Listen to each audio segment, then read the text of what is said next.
Our big problem, and this one, talaga, I need your help. I don't know how to approach it, but what we need really to work together on is the fake news. This is one of the four major projects that legacy projects that we will be finishing in Davao. Is the fake news.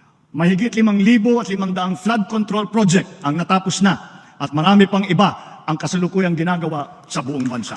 Is the fake news. Maraming nagsasabi, nababasa ko sa dyaryo, naririnig ko sa radyo, television, nasa ng mga flood control. Nandiyan ang mga flood control, na-overwhelm lang. Is the fake news. The lady that you see talking on TV is not my sister. Ito tayo eh.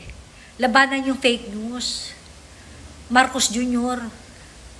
Just in case na hindi mo pa rin nare-realize, dahil nga sabi ng ate mo, 12 anyos ka pa lang, gumagamit ka na ng ipinagbabawal na G. Yung illusion mo, nakakasira talaga ng ulo. Yung fake news na gusto mong labanan, sarili mo yun. Ikaw mismo yung fake news. Ikaw.